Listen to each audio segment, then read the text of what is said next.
Lorsque l'hélicoptère atterrit sur le toit de l'hôpital, une équipe d'une vingtaine de médecins et d'infirmiers se précipita sur l'héliport et me transporta jusqu'à l'unité de traumatologie.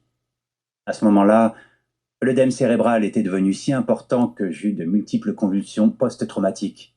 Mes fractures avaient besoin d'être réduites, mais je n'étais pas en état de subir une intervention chirurgicale.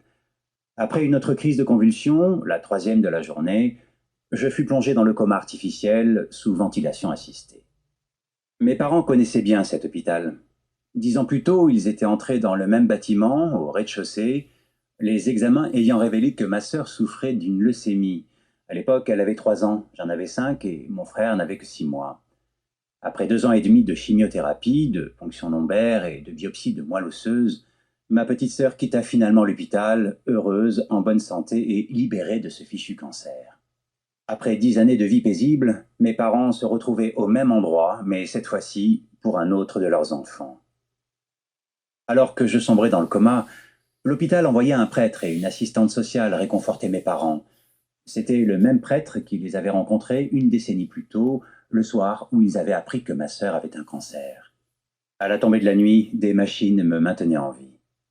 La nuit fut agitée pour mes parents qui dormaient sur un matelas d'hôpital. Ils s'effondraient de fatigue, puis se réveillaient en sursaut, pétris d'inquiétude. Ma mère me dira plus tard, ce fut l'une des pires nuits de ma vie.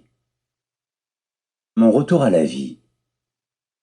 Heureusement, le lendemain matin, je pouvais à nouveau respirer sans assistance, si bien que les médecins me sortirent du coma. Lorsque je repris connaissance, j'avais perdu le sens olfactif. En guise de test, une infirmière me demanda de me moucher et de sentir une brique de jus de pomme. Mon odorat était revenu, mais à la surprise générale, le fait de me moucher avait propulsé de l'air à travers les fractures de mon orbite gauche, et j'avais un œil littéralement exorbité. Le globe oculaire débordait de sa cavité, à peine retenu par la paupière et le nerf optique. L'ophtalmologiste précisa que mon œil se remettrait progressivement en place à mesure que l'air s'évacuerait, mais qu'il était difficile de dire combien de temps cela prendrait. Je devais subir une intervention chirurgicale une semaine plus tard, ce qui me laissait un peu plus de temps pour me rétablir. J'avais une tête de boxeur défigurée après un match difficile, mais je fus autorisé à quitter l'hôpital. Je rentrai à la maison avec le nez cassé, une demi-douzaine de fractures au visage et l'œil gauche protubérant. Les mois suivants furent difficiles. J'avais l'impression que tout ce qui remplissait ma vie était en pause. Je vis double pendant des semaines, ma vision était floue. Cela a pris plus d'un mois, mais mon globe oculaire retrouva finalement sa place.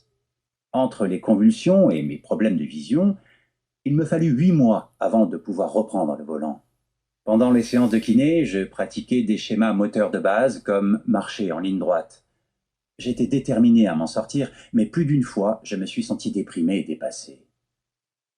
Je pris douloureusement conscience du long chemin qui m'attendait lorsque je retournais sur le terrain de baseball 1 an plus tard. Le baseball avait toujours occupé une place importante dans ma vie. Mon père avait participé à la Ligue mineure de baseball avec les Cardinals de Saint-Louis et je rêvais de devenir joueur professionnel. Après des mois de rééducation, je désirais avant tout retourner sur le terrain.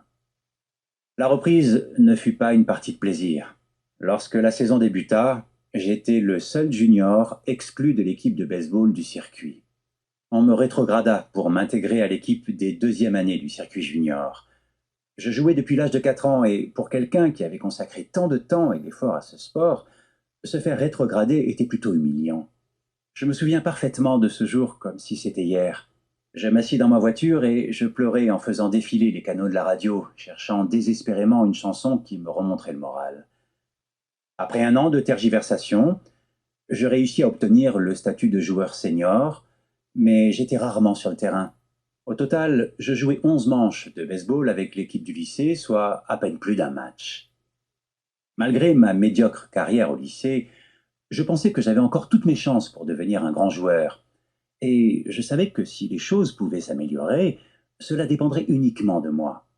Le tournant décisif se présenta 2 ans après ma blessure au début de mes études à l'université de Denison.